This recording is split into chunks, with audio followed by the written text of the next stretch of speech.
What if I told you that a giant creature could quietly protect a human from hunters? In the late 1980s, a 62-year-old widow named Maggie Calloway lived alone in the dense forests of Allegheny, Pennsylvania. But one autumn night, something knocked on her cabin door, and it wasn't human. The shocking truth? Years earlier, Maggie had saved a dying baby creature caught in a rusted wire trap. She didn't know it then, but that baby was a young Bigfoot. And now, its family had returned, not for revenge, but to repay her kindness. This story comes directly from Maggie's handwritten journals, discovered after she passed. She had lived 27 years in the wild, far from civilization, but never alone.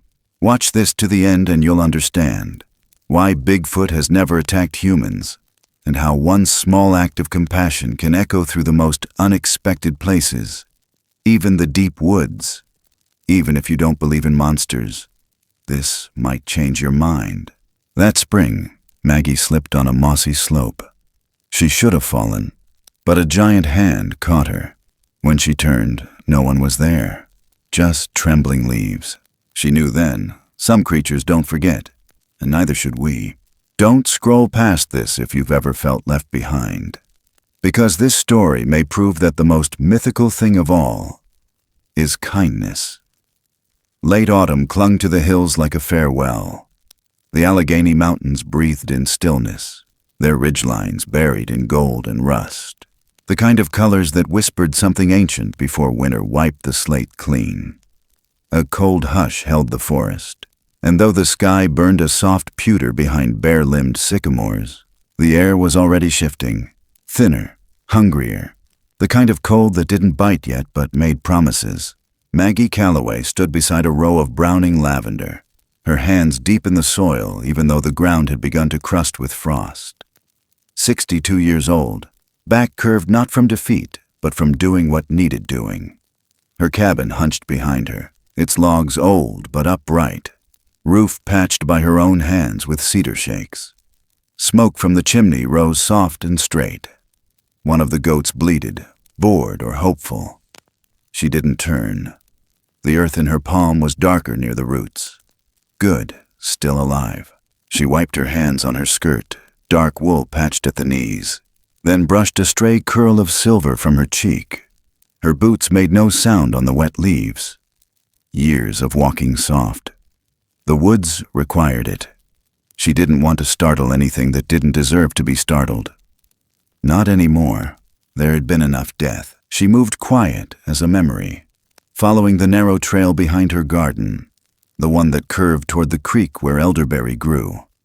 She'd found deer sign there yesterday. Not hoofprints, those were common, but broken branches high off the ground. Too high. She'd paused, fingers grazing the splintered wood. The break hadn't been clean, like something strong but uncertain had reached out and snapped it just to see. A test, maybe, or a signal. Either way, it didn't feel like the wind. Today, the same path offered something else. A soft rustling pulled her toward a thicket of brambles, the kind of sound that didn't belong to wind or bird. It had weight. Maggie slowed, fingers tightening around the knife sheathed at her hip. The blade wasn't for killing, not anymore. It was for cutting snags, whittling tinder, and the quiet comfort of habit. She knelt, eyes scanning the low brush. There it was, a flash of tan, a leg trembling. The deer was young, its eyes wide and wet, rib cage fluttering like a paper bag in a storm. One hind leg twisted unnaturally, caught in a coil of rusted wire strung low between two saplings. Poacher's work. Not legal, not right. Maggie didn't speak. She didn't need to. Her breath slowed. Her hands moved slow, measured. She pulled a strip of cloth from her coat pocket, tore it lengthwise, folded it, and tossed it gently near the animal's nose. Her scent. Her intention. The deer flinched, but didn't bolt. She crept closer, boots sinking into the wet leaves. The wire was biting into flesh, blood seeping down the leg in tiny rivers. She whispered a sound. Not a word, just the memory of one. A hush. She took out her knife, clean and sharp, and slipped the blade between hide and steel. One pull, then another. The wire came loose with a jerk and a shudder, and the deer sprang back, leg buckling. It staggered once, twice, then bounded forward in a crooked, desperate lurch until it vanished into the trees. Only then did she exhale. She stood slowly, knees aching from the cold. Her hand brushed her chest as if to calm the tremble that still hadn't left. Her eyes followed the place where the deer had disappeared. The woods had gone still again. Too still. Then something moved. Not sound, not shadow. A hand. She saw it between the twisted branches of a sugar maple, high above her head. Not human. Long fingers, thicker than her wrist, pushing aside a veil of golden leaves. Not breaking them. Just gently shifting. Watching. Her breath caught. Her spine stiffened. It didn't speak, didn't growl or charge. It simply stood there, hidden except for the shape, the mass, that shifted slightly behind the trees. A shoulder too broad for any bear. A presence that made the air feel full, like standing next to a freight train not moving but full of momentum. She couldn't move. The hand released the branch. Leaves shivered back into place. The space behind them fell quiet again, but something lingered. She felt it in her chest, in her knees, in the bottom of her boots. That night, she didn't light the lamp on the porch. The fire inside her cabin crackled low. She sipped goat's milk tea from a tin cup, the steam fogging her glasses. Her fingers stayed near the latch of the door.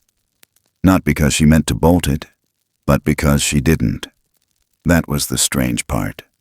She left it unlocked. The goats had long since gone quiet. The woods should have too. But around midnight, something stepped onto the pine needles beyond the porch. A footfall, heavy and deliberate. Then another. Leaves shifted. A breath, long and low. Not animal, but not quite human. Ghosted across the threshold like wind through a hollow tree. Maggie didn't rise. She stared into the fire as though it held more answers than fear. The sound didn't come closer. It didn't leave either. It simply stayed, as if waiting. She set her cup down. The old floor creaked beneath her as she moved toward the window. She didn't pull the curtain aside. She didn't want to see. Not really. She just wanted to listen. To know. The breathing continued, slow, heavy, patient. After a while, it was gone, and yet not gone at all. She dreamt that night of her husband, Leonard, as he had been the day before the mine collapse. His cheeks covered in soot, eyes dancing as he described the fox that had followed him half a mile home. "It weren't scared," he'd said, "like it knew I wouldn't hurt it, like it knew who I was." In the dream, Leonard touched her cheek and said nothing, just stood there, breathing. When she woke, the fire had gone out, but the air in the cabin held warmth. Not from the logs, from something else. The next morning, frost limbed the windows like delicate bones. Maggie stepped outside wrapped in her thickest cardigan, the hem brushing the tops of her muddy boots. The ground crackled under her steps. She walked the perimeter of her little clearing, checking for scat, tracks, broken fencing. At the edge of the goat pen, near the wooden post where she'd once hung wind chimes, she saw it. Not a footprint, but the memory of one, pressed into the soft earth beside a tuft of fern. Toes. Arch. Massive. As if something had stood there for a long time, undecided. She didn't speak. She simply crouched beside the impression and laid her hand next to it. Her fingers didn't reach the outer edges. The breeze shifted, and all at once she knew. This wasn't finished. This wasn't chance. Something had come to watch. Something had waited. And something would return. The sun crested over the ridge. Light filtered through the bare branches in thin gold lines, cutting the frost in silent slashes. Birds didn't sing. Not yet. But Maggie felt something stir beneath the quiet. Something old. Something watching. And just past the edge of her vision, behind the curtain of thinning trees, Something large moved like a shadow turning toward her, not away. The morning came slow, as if unsure of itself. A thick blanket of fog had settled over the ridge, so dense it pressed against the windows like a ghost holding its breath. Maggie stood in the doorway, shawl clutched tight at her collarbone, boots already damp from the dew that clung to the grass like it didn't want to let go. The world looked bleached, colorless, as though the forest had been erased during the night and only the shapes remembered where they belonged. She could barely see the tree line now. The red and gold of yesterday had vanished into mist. The goats were quiet. No bleating, no rustle of hooves. Even the birds held their tongues. It wasn't just silence, it was absence. Maggie stepped down off the porch, the boards creaking behind her, then held still. The only sound was the slow thud of her own heart, louder somehow in all this quiet. Her breath fogged in front of her lips and disappeared just as quick. She turned toward the trail leading past the orchard, the same trail where she'd freed the deer. The memory of that wire still made her fingers twitch. Phantom pain caught beneath her nails. The way the animal had looked at her before it staggered off, like it didn't know whether to be afraid or grateful. That look had followed her into sleep. But it wasn't the deer that haunted her dreams. It was the hand. That massive hand parting the branches, so gentle, so wrong. She didn't know why her boots were moving. She didn't recall deciding to go. But her body moved like it had remembered something her mind had forgotten. Down the slope, past the blackberry bramble, through the ash trees now stripped bare. The mist swirled as she walked, and every breath tasted like metal. Then she saw it. Just past the second bend, where the trail met the edge of the clearing near the creek. It stood. She froze.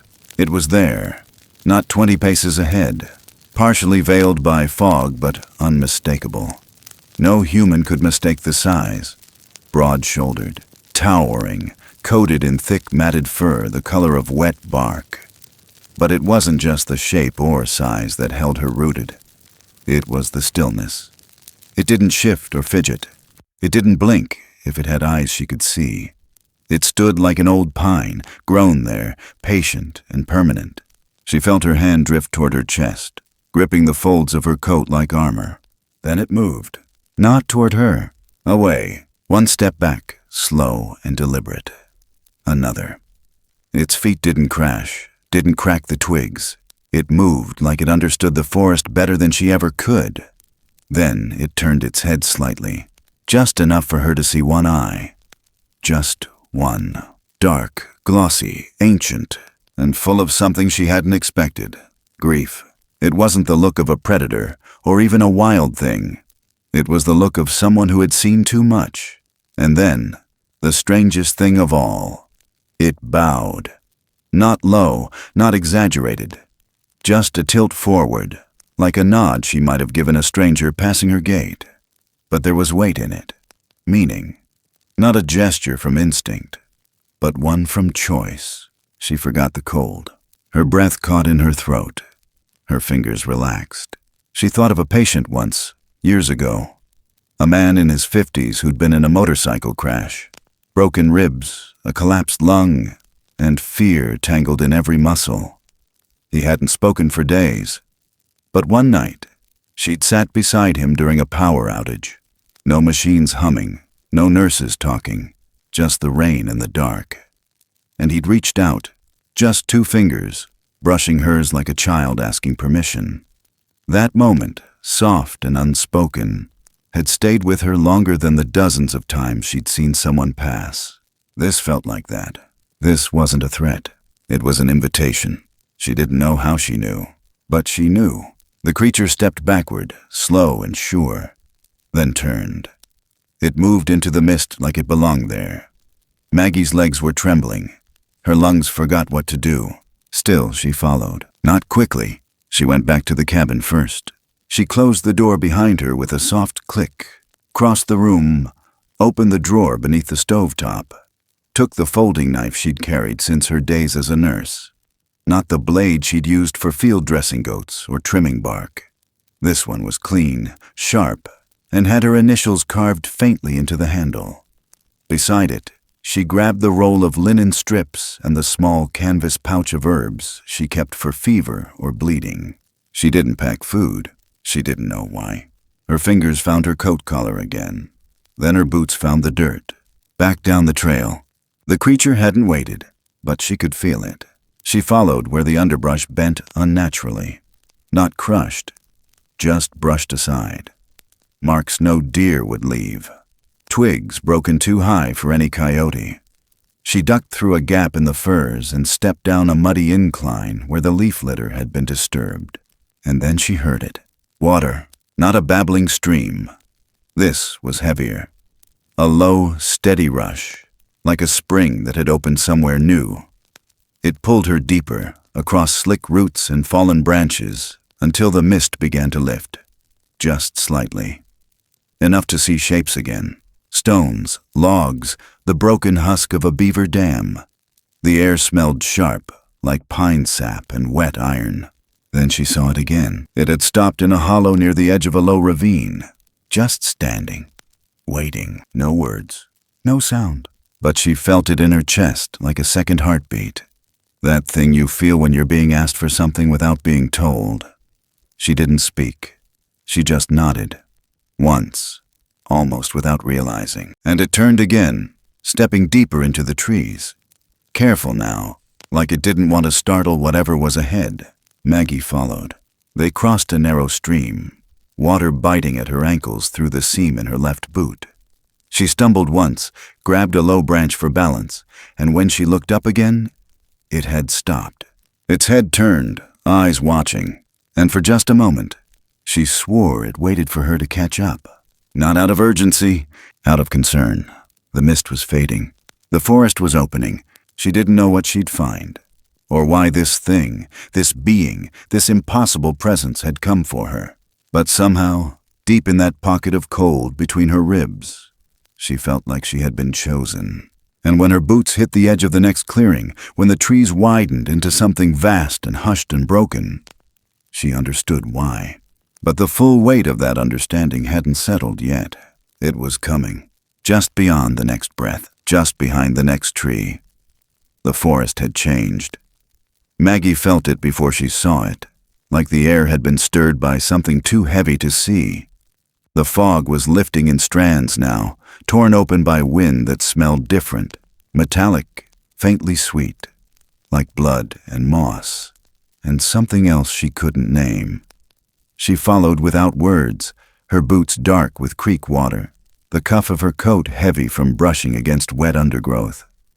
The thing ahead of her moved without sound. She never saw its face, just the slope of its back, the wide, steady shoulders, the flash of its long arm pushing aside branches too high for any man.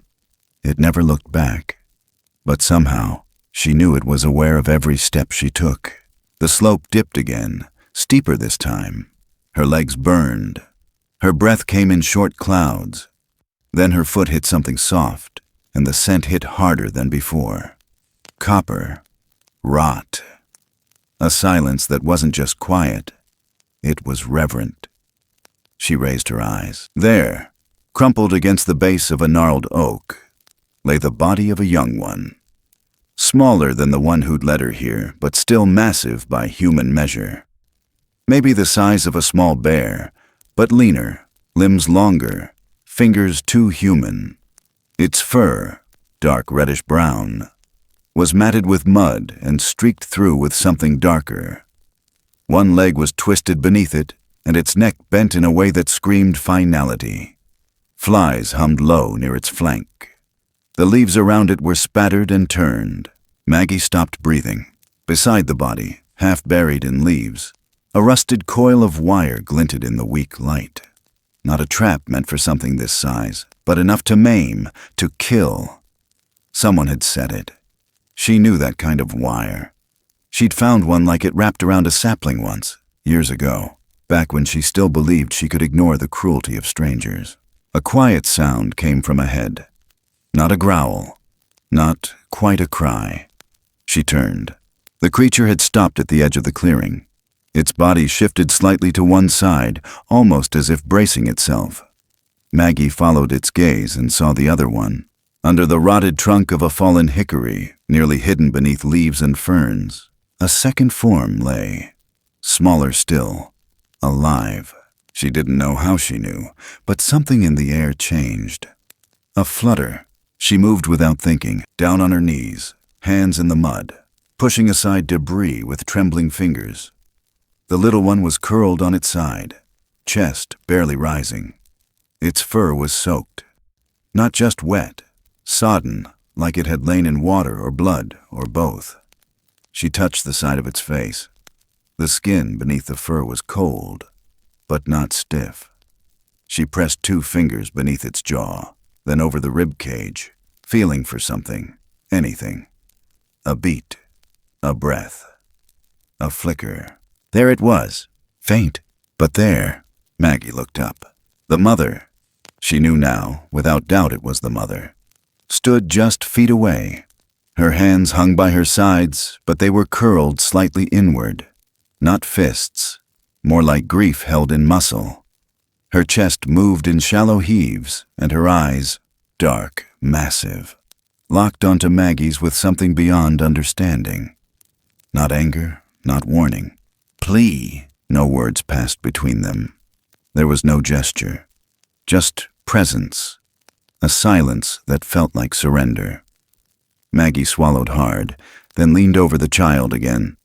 She unbuttoned her coat with shaking fingers, pulled it from her shoulders, then reached under her sweater for the thick wool cardigan she wore beneath. She pulled it over her head, folded it in half, and wrapped it around the creature's chest. She'd done this before, not for something like this, but for a child. Her child. Too many winters ago. That night had ended in silence. She wouldn't let this one do the same. She cradled the creature gently, lifting its damp body against her chest. It was heavier than it looked. Limp, but still warm. She could feel the shiver of breath against her collarbone. One hand reached back into her bag for the linen cloths. She tucked one beneath its neck, another around its legs, forming a cocoon. The mother hadn't moved. Maggie looked back again. Her knees were soaked. Her heart was running too fast, but her hands were steady. She shifted her weight and stood, arms full. The child made no sound. She turned slowly, expecting resistance, but the mother stepped aside. Not away, just enough, like she was opening a path. Maggie hesitated. Then her boots turned toward the woods. She didn't speak. Not to the mother, not to herself. But her breath caught in her throat when she felt something massive move behind her. The mother was following. Not close, just enough. She moved like a sentinel. Not guarding Maggie, not guiding. Just present. Like she was making sure Maggie didn't vanish too. The trail back was a blur. Trees passed without shape. Maggie's arms ached. Her steps slowed. She stumbled once, nearly dropped to her knees, but caught herself. She could feel the heat returning to the child's skin. Or maybe it was her own heat leaching away. The cardigan was soaked now, clinging to both of them. She shifted the bundle higher, felt a tremble in the little one's limbs. Not a seizure, a reflex, a whisper of life. They crossed the creek again. The water stung. She slipped, caught herself on a branch, almost cried out. Behind her, a low breath rustled through the trees. Not threatening. Just there. The mother kept her distance. But she saw everything. The air grew sharper as they neared the ridge. Wind in the branches now. Maggie's cabin was still a ways off, but the sky had begun to change. Orange behind the bare limbs. Sunset was coming fast. Then a sound stopped her cold. Voices. Male. Laughter. Bootsteps cracking through the woods from the south. And then, the unmistakable click of a rifle bolt. She crouched fast, pressing the child against her chest. Her breath hitched. She turned her head toward the sound. 2, maybe 3 men, close, too close. Her eyes scanned the brush. She saw it. A shallow dip to her right, a dry runoff bed lined with moss and wet leaves. She dropped into it, chest scraping bark, feet sliding. The child whimpered once, a tiny moan lost in her collar. She hushed it, pressing her palm gently over its back. The mother hadn't followed. Maggie turned her head slowly, peeking over the edge. There, at the tree line, the mother stood, still as stone. The voices grew closer. Laughter sharper now. One of them shouted something crude. Maggie's heart pounded in her ears. She curled tighter around the child. Then, an explosion of motion, not a gunshot. Deer, a dozen or more, crashing through the underbrush in a wide arc. Snorting, bounding, hooves drumming the earth. From the east, away from Maggie, right into the path of the hunters. The men cursed, shouted. One fired, another shouted again. Then the sound began to fade. Their footsteps turned, chasing the decoys. Maggie didn't move. Not yet. When the forest went quiet again, she peeked up. The mother was gone, but the underbrush to the left still swayed. She had led them away. Maggie's breath shook in her throat. She climbed from the gully, slower now, legs numb, chest tight. The cabin wasn't far. A few more bends. She gritted her teeth, shifted the bundle in her arms, and pushed on. The child stirred again, just once, enough to keep her moving. The sky was deepening now. Gold, bleeding into rust. Rust into blue. By the time her boots hit the flattened grass near her goat pen, the sun had slipped beneath the trees. She reached the porch and nearly collapsed. Her knees gave, one hand catching the railing. Then she turned, looked back. At the edge of the woods, the mother stood once more, far enough not to be seen by anyone else, close enough for Maggie to see her eyes. They didn't plead this time. They watched, measured, waiting, and when Maggie stepped inside with the child, the mother didn't follow. She simply stayed, like a stone that wasn't ready to move yet. And Maggie, with her back to the door, cradled the bundle close, heart racing, breath shallow, mind spinning with everything that had happened, but knowing deep down, it wasn't over. Not yet, not by a long shot. The child barely stirred in her arms. Its breath came in weak, damp puffs against her collar, shallow and uneven, and Maggie could feel the faint tremor in its limbs, even through the thick cardigan wrapped around them both. The wool was soaked and heavy now, clinging to the baby's matted fur and her chest alike. But she didn't shift it, didn't stop, just clutched tighter, head bent forward to shield its face from the cold wind threading through the trees. Every step sent a cold jolt up her calves, but she didn't dare pause to rest. Not here. Not yet. Not when the air around her had gone sharp again, tighter somehow, like the woods were holding their breath. Behind her, the forest was still. Maggie didn't turn to look. She didn't need to. She could feel the weight of that presence, large and steady, just a few strides behind. The mother moved without sound, without rushing, but always there, just close enough to be known. Not leading, not pushing, but watching her with a kind of sacred silence that made Maggie's chest ache. A strange kind of trust had built between them since she'd first cradled the child. And now, with the weight of the dying creature in her arms, Maggie didn't question why the mother hadn't taken the baby back. She just walked. The brush grew thicker the closer they came to the ridge. The air had changed. Cooler, yes, but more than that. There was a different kind of scent now. Pine sap and smoke, and something human. It came in on the breeze in a broken wave. Cigarette ash, boot leather, damp wool. Then she heard it. Voices, low at first. Just a mutter carried through the birch trees, but her ears caught it like a dropped pin. 2 men, maybe 3. The cadence too careless to be lost hikers, hunters. She stopped in her tracks. Her breath snagged in her throat. The baby made a soft noise, and she hushed it automatically, rocking it close to her chest. The voices grew louder, clearer, punctuated by the clack of a metal latch and the unmistakable snap of a gun being cocked. Maggie lowered herself quickly behind a fallen log, pressing the baby against her chest, letting her own body absorb the chill of the bark. The mother hadn't stopped. Maggie looked up, heart pounding, but she was gone, Gone from sight, at least. Not gone. Maggie knew better than to believe that. Then came the unmistakable crunch of boots over leaves. Heavy, slow, pacing just above where the creek forked toward her property line. The men weren't looking for her. Not yet. They were just walking. Hunting, maybe. But their path was curving too close to the cabin. Too close to everything. She bit her tongue and shifted her weight, cutting away from the trail she knew. If they saw her, they'd ask questions. If they saw what she carried, questions wouldn't matter. There'd be fear. Maybe worse. She ducked beneath a low branch and followed a narrow animal path that paralleled the creek bed. Waterlogged leaves sucked at her boots.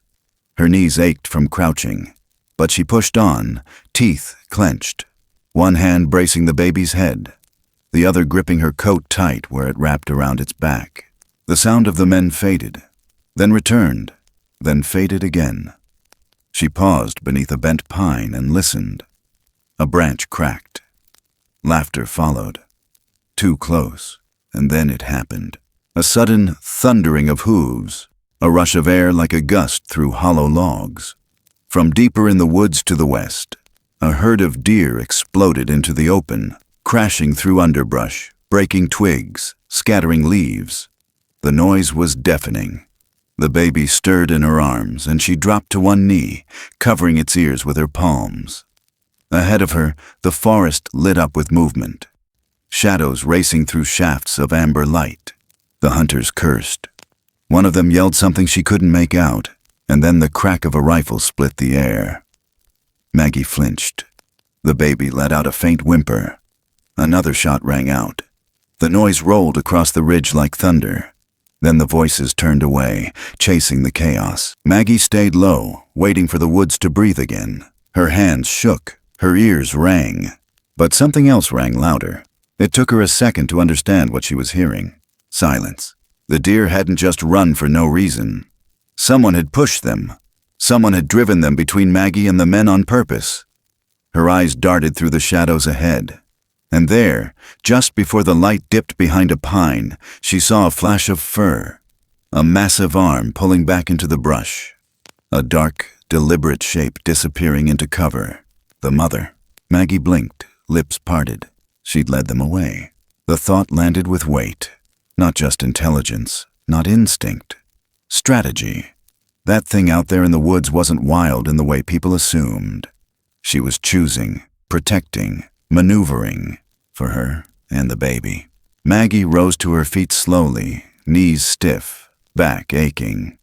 The cabin couldn't be more than a quarter-mile away now, but the terrain was steep. The shadows had grown longer. Twilight was beginning to creep across the treetops in long blue fingers.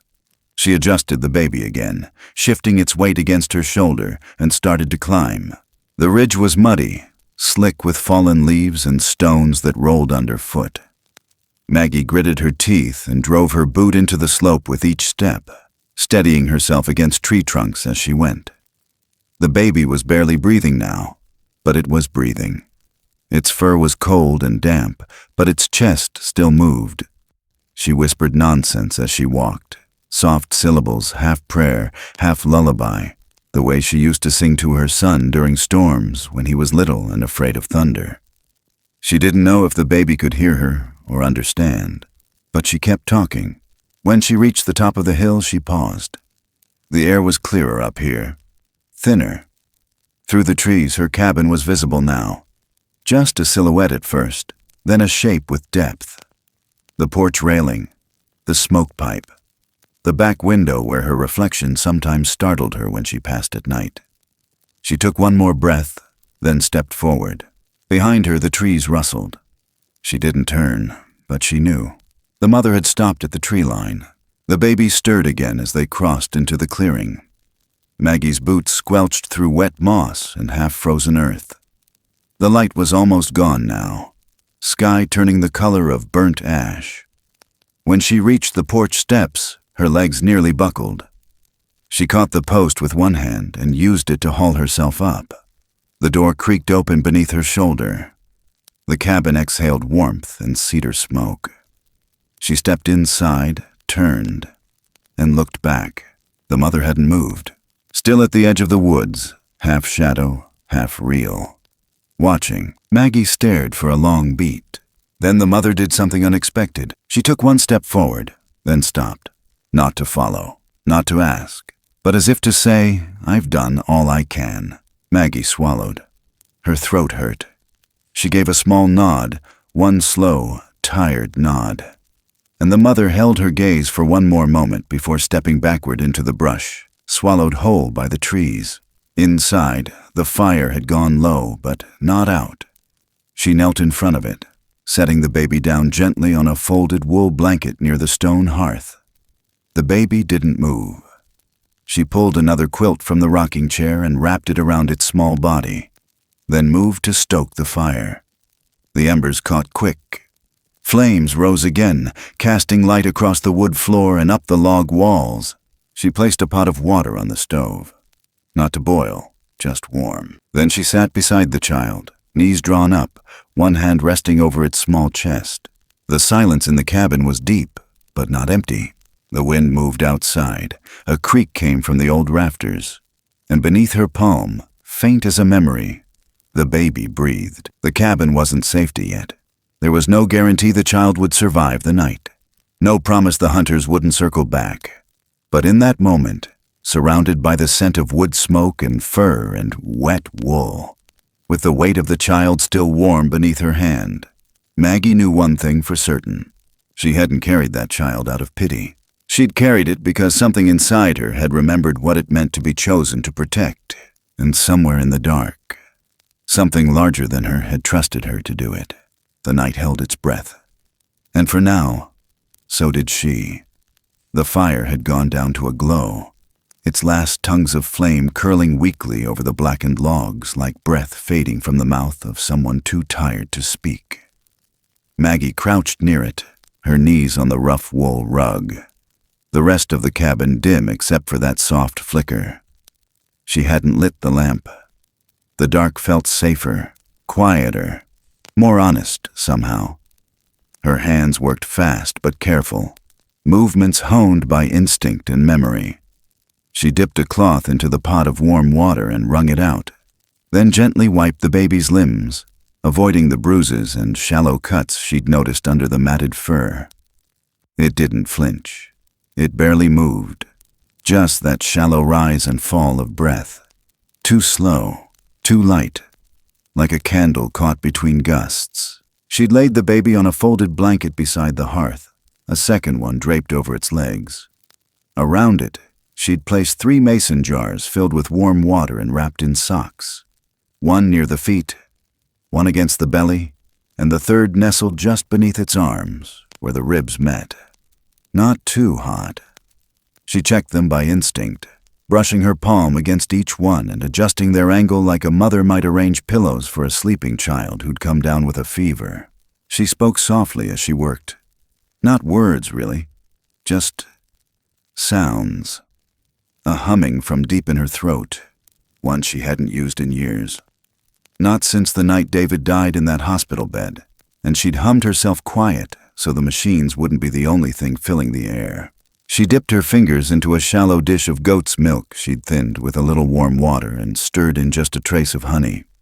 Then she reached for the old linen dropper she'd kept since her nursing days, the one with the slightly bent spout. Drew up just enough. Sat back on her heels, leaned in. She touched the baby's chin with her thumb. The skin was cold.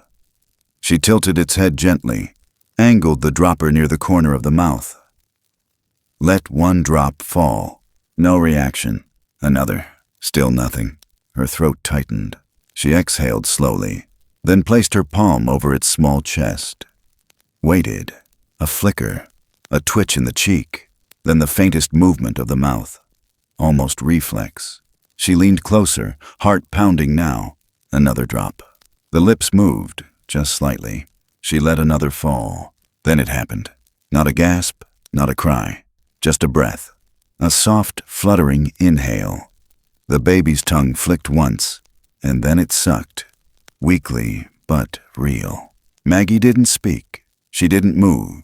Only tears slid down her cheeks, slow and quiet, dripping onto the blanket below. She kept feeding, one drop at a time, until the little chest began to rise more regularly. Not strong, not safe, but steady. She shifted closer and carefully gathered the baby back into her arms, quilt and all, pressing it close to her chest where the heat could pass between them. She rocked just slightly, like muscle memory had taken over. Outside, the wind moved across the roof like a whisper. The trees creaked. A branch ticked against the back window, slow and steady. Then something shifted. Not inside the cabin, out beyond it. Maggie froze. A sound moved across the front steps. Wood flexed, just once. She didn't startle. She didn't even turn. She knew what it was. She'd heard it before. The breathing. Low, deep, controlled. Like something massive was standing just past the threshold. She didn't reach for the lantern. Didn't make a sound. Just held the baby tighter and watched the crack at the bottom of the door, where the firelight met the dark. A shadow passed. Not fast, not lurking, just there. She closed her eyes for a moment and let the heat of the fire lick against her skin. Then came another sound, subtle but different. Not breathing this time. Movement, outside the window. She rose slowly, still holding the baby close, and stepped back from the firelight toward the wall. She kept her body between the child and the window, tilting just enough to glance out the side without being seen. What she saw made her breath catch. Not one. 3. The mother stood closest, a few feet from the porch steps, upright and still. Behind her, farther back, 2 larger shapes stood side by side. Taller, broader, shoulders like stone. Their fur caught the moonlight in dull flashes, brown fading to charcoal at the edges. They weren't moving, not even swaying, just watching. Her breath felt like it belonged to someone else. She didn't know if it was a family, a council, something more. But the way they stood there together, not intruding, not pressing, just witnessing, sent a chill through her bones that wasn't fear. It was gravity. She stepped back, shifted the child slightly.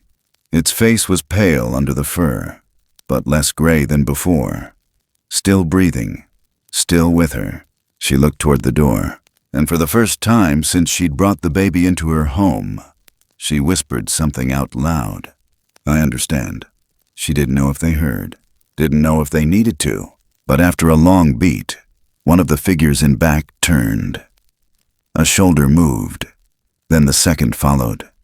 Slowly, deliberately, the 2 larger beings stepped back into the dark, not vanishing, not hurrying, just fading into the edge of the forest, the way shadows return to trees. The mother stayed. She stepped forward once, the old boards of the porch creaking slightly in response to the weight. She didn't come closer, just stood. Maggie stepped toward the door. Her hand brushed the knob. Then she stopped. Through the glass pane in the upper half of the door, their eyes met, and the world stopped with it.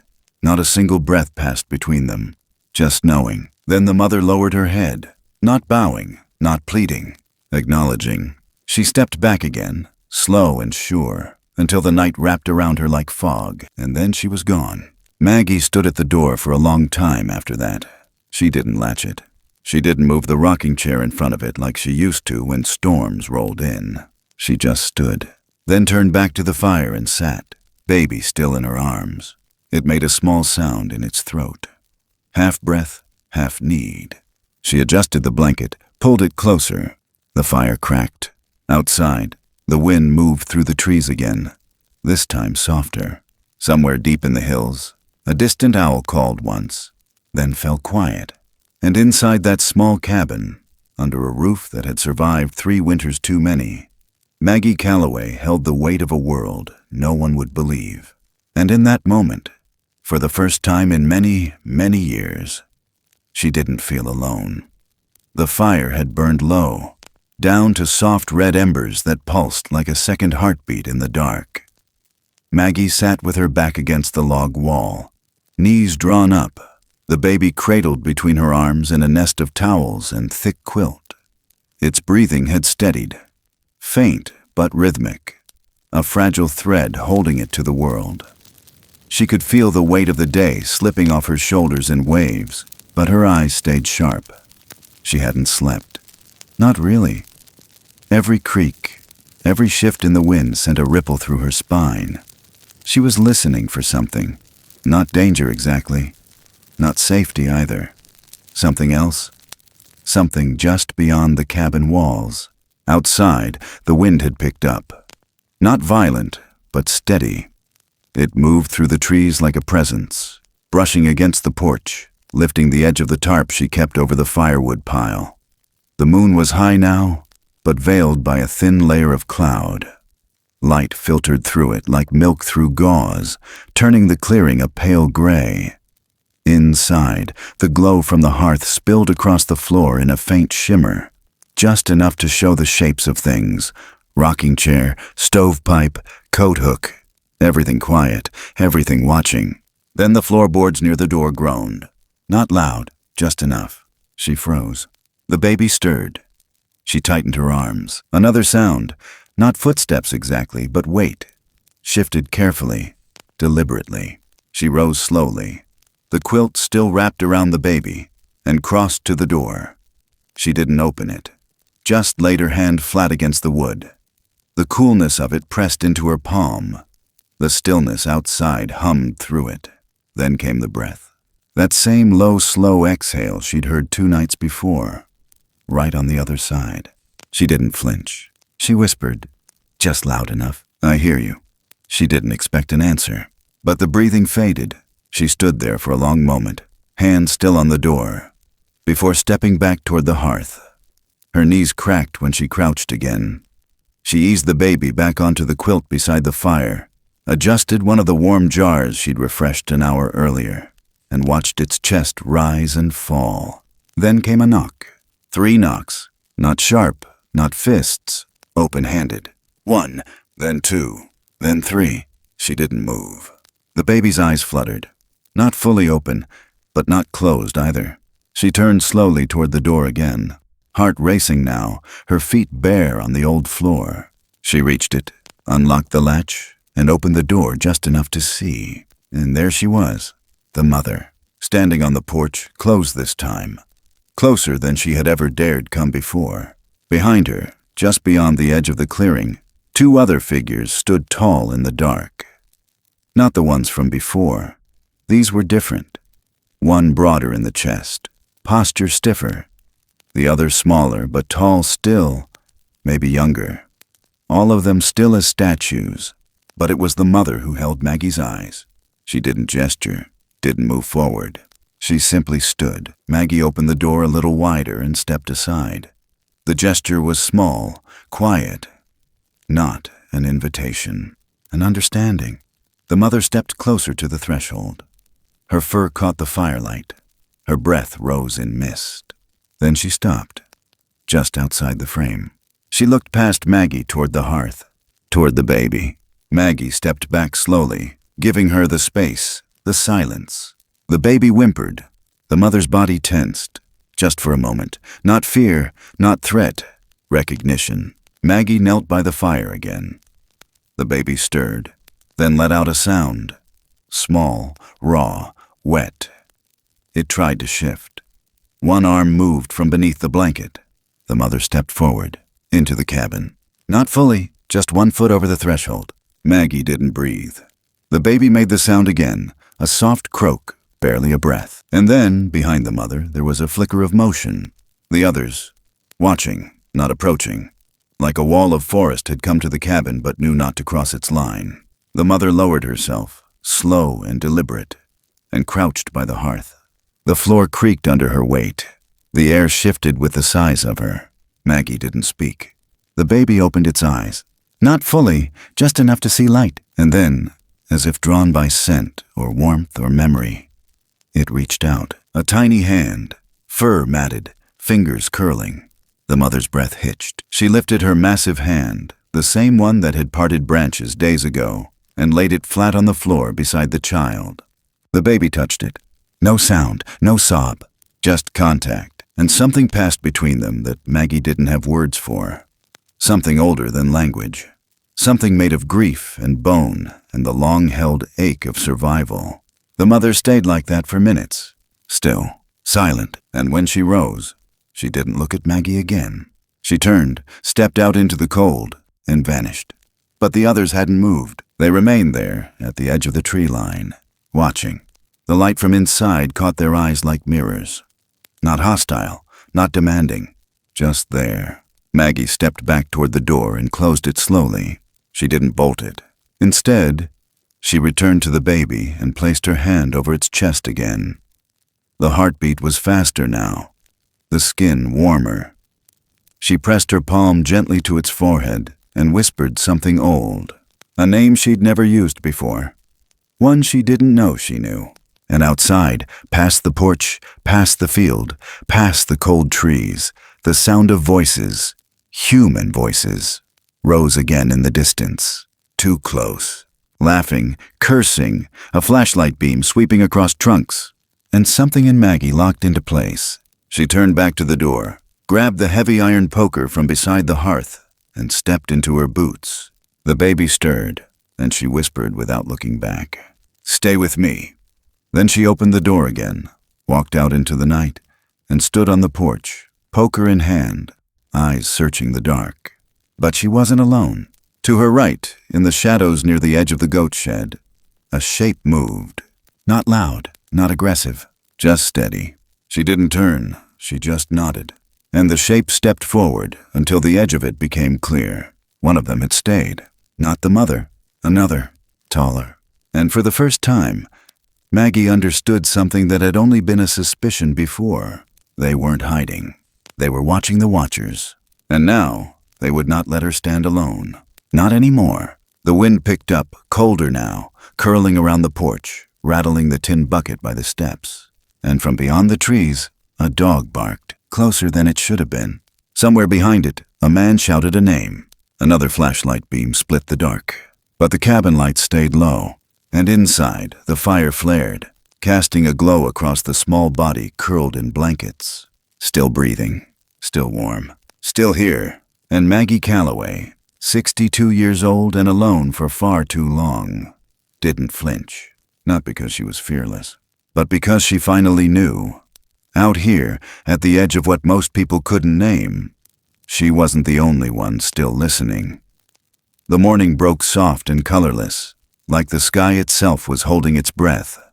Pale light filtered through the fog, brushing across the clearing like ash, and Maggie stood barefoot on the porch, the hem of her flannel nightgown wet from the dew. In her arms, the child stirred, a slow, uncertain stretch of limbs that hadn't moved with strength in days. Its breath had deepened sometime before dawn, no longer the shallow gasp of fading life, but something steadier, more willful. She'd felt the shift long before the sun began to rise.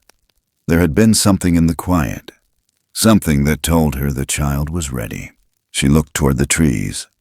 The forest stood hushed and wide-eyed, as though it too was waiting. She'd built a pouch from a towel and an old canvas sling, bundled it close against her chest, and buttoned her coat tight over them both. The baby's face peeked out beneath a knitted cap she'd used for goat kids in winter, the one with the ear holes cut uneven. One of its hands poked through the wrap and curled around the front of her collar. It had strength now. Not much, but enough to hold on. The walk to the ridge felt different this time. There was no fear in her legs, no tremble in her step. She knew the ground beneath her feet, even slick with frost. Knew where the slope dipped and where the brambles thinned. She didn't rush. The baby nestled against her chest made soft sounds. Nothing close to words, but full of breath and presence. She could feel the heat of it, warmer than yesterday. And she knew it was time. She didn't expect the mother to appear so soon. But there she was, standing just beyond the path's bend, half shrouded in the low fog, tall and still. Her arms hung at her sides, fingers relaxed. Not reaching, not demanding, waiting. Maggie slowed, exhaled, and stepped forward until the space between them was no more than a few feet. The child stirred. The mother didn't move. Then gently Maggie crouched down. She unwrapped the sling, careful and slow. The child made a soft sound, not of fear, but something else. Maggie kissed the crown of its head, then reached for the quilt she'd tucked beneath it, laid it over the soft moss near the edge of the clearing, and placed the baby down. The forest leaned in. Everything felt like it was listening. The mother stepped forward. She lowered herself. Not fast, not slow, just deliberate, the way you move when every inch carries meaning. She placed a hand on the earth, then another, and lowered her great form until she was eye to eye with the baby. The child blinked. Then, as if drawn by instinct, or memory, or both, it reached up. A thick, furred hand met the tiny one in midair, and the world seemed to stop moving. Maggie didn't speak. She couldn't. She stood back slowly, giving them room. The mother leaned in, pressed her forehead to the child's. A low hum filled the air, not a sound of warning, but one of recognition. It was deep and vibrating, like a lullaby born from the marrow of the earth. The baby cooed in response, eyes still half-lidded, breathing steady. Maggie watched the mother cradle the baby against her chest, and something inside her chest broke open. Not from pain, not from grief. Something older, more rooted. Something she hadn't felt in years. Completion. But it didn't last long. Not far off, less than 100 yards maybe, came a sound that didn't belong to the forest. The snap of a branch, the crunch of boots on frostbitten leaves, voices. 2 men, maybe 3, close. And closing in, she moved fast. Her body reacted before her thoughts could catch up. She turned east, toward the old creek trail, reached into her coat and pulled out the brown wool scarf she always wore when mending the fence, the one that smelled of cedar and smoke. Without a word, she tossed it into the brush beside the western trail, the direction the hunters would likely follow. It landed with just enough weight to bend a branch. She snapped a few twigs deliberately, just off the edge of that same path, then turned and doubled back toward the eastern side. Her boots bit into the mud. The cold cut into her bones, but the trail wouldn't lie. The tracks she left now would tell a different story. She glanced back only once. The mother hadn't moved. She stood with the baby held close, watching Maggie with eyes that held no panic, only understanding. And Maggie knew. They'd wait. They'd stay still. Until it was safe. She pushed through the underbrush and ducked beneath the old leaning pine, the one shaped like a crooked finger pointing toward the hollow. She crouched low. The voices drew closer, louder. One of them laughed, sharp, mean. The other cursed at a thorn bush. They were close. So close Maggie could smell tobacco and stale beer in the wind. But they didn't follow the correct trail. They followed the scarf. Maggie stayed low, pressed to the ground behind a fallen log, heart pounding like it wanted to claw out of her ribs. She heard them move past, arguing over something. A dog barked once, further off. Then silence. She waited 5 full minutes before moving again. When she returned to the clearing, the mother and child were still there. But something had shifted. The air was clearer now. The fog had lifted just enough to let the sunlight through in broken bands, gold and warm. The baby looked stronger in the light. The fingers no longer curled tight but moved, testing the space between them. The mother didn't look away when Maggie stepped into the clearing again. She watched her.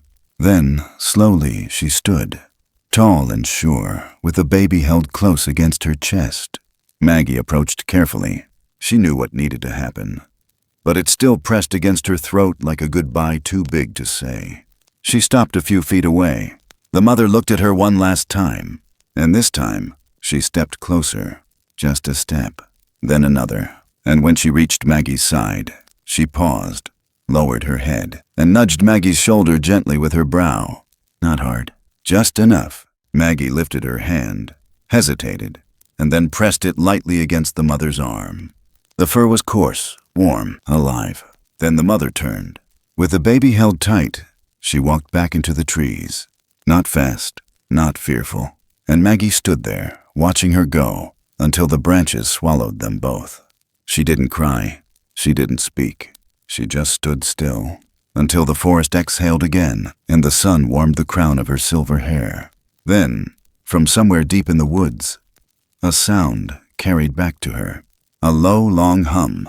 Not a cry, not a call. Something between them. And in that sound, Maggie heard something that would stay with her until her last breath. Trust. And somewhere further away, behind the ridge and the weight of time, the hunters passed on, none the wiser, none the closer, and the forest kept its secret.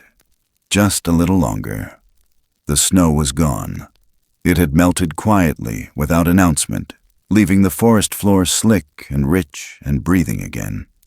Maggie stood at the edge of her garden patch, boots sunk an inch deep in soft mud, one hand gripping the old trowel she'd used for years, the other clutching the basket on her hip.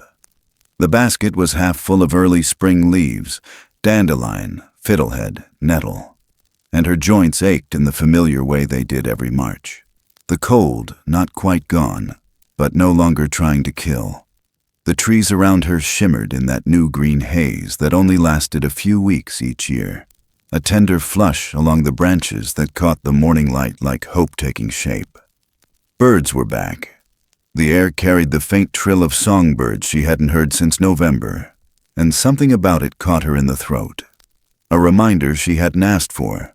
She bent low to gather a handful of lemon balm, fingers brushing the tender stems. When she stood again, the ground gave slightly beneath her heel, soft and slick, and her body tipped faster than she could correct. Her boots slipped, the basket dropped. She stumbled backward, but she didn't fall. Something had caught her. It wasn't firm like bark or cold like rock. It was warmer than the air. Gentle. The pressure came low between her shoulder blades, steadying. Not grabbing, not pushing. Just enough to stop the fall. She gasped, turned fast, heart thudding. There was nothing there. Nothing but the trembling of new leaves, the moss damp from morning mist, the tall outline of her cabin in the distance. No figure, no breath, not even a shadow. But the air still held the shape of something, as if it hadn't yet decided to fully vanish. She blinked, scanning the trees. Her breath fogged once, then disappeared. She knelt to gather her basket, and that's when she saw them. Two figures, across the field near the old grove, where the creek ran narrow through a cluster of ash and cedar. They moved not quickly, not slowly, just forward. One large, one smaller, both upright, both silent. The larger one's gait was unmistakable, wide, deliberate, shoulders rolling like thunder held in quiet discipline. The smaller one moved more lightly now, no longer leaning or unsteady. Their shapes blended with the trunks behind them, earthy and enormous, but not monstrous. The smaller one turned briefly. Maggie couldn't see a face, only the suggestion of an eye, the way light bent against the edge of a cheek. But she felt it. They didn't wave, didn't stop, didn't look back. They just moved through that open field like they'd never belonged to anything else, like they were walking home. And she didn't call out. She didn't follow. She only stood still, her hand over her chest, feeling that warm spot between her shoulder blades where something had steadied her, as if she'd been given one last moment of balance before goodbye. That night, after the sun dropped behind the ridge and the wind settled the trees into their slow night rhythm, Maggie sat by the stove with a cup of nettle tea cooling between her palms. She hadn't lit the lamp. The fire gave enough glow to see the steam curl upward, enough warmth to keep her bones from aching. The window creaked as the wind pressed against it. Outside, the forest whispered again, no longer cold, no longer angry, just alive. She didn't expect it. Not really. But when the sound came, it didn't surprise her either. It rolled in from deep in the trees. Not a howl, not a scream. A long, low rumble of sound, like the kind of grief that had learned how to sing. It didn't rise in pitch. It didn't fade. It simply moved through the pines and over the cabin and down into the valley beyond. as if someone had carved a farewell from the marrow of the earth and let it travel without a name. Her eyes closed.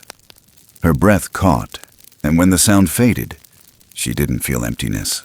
She felt release. She let the fire burn low, let the tea cool in her hands. She didn't move for a long time, just sat there, wrapped in her old shawl, wrapped in memory, wrapped in the knowledge that the forest had held her, not just witnessed her. And that somewhere out there, under branches older than her whole life, something wild and wounded had been given back what it almost lost. She thought of the first time she'd seen it, just a hand pulling back the leaves. And the last time?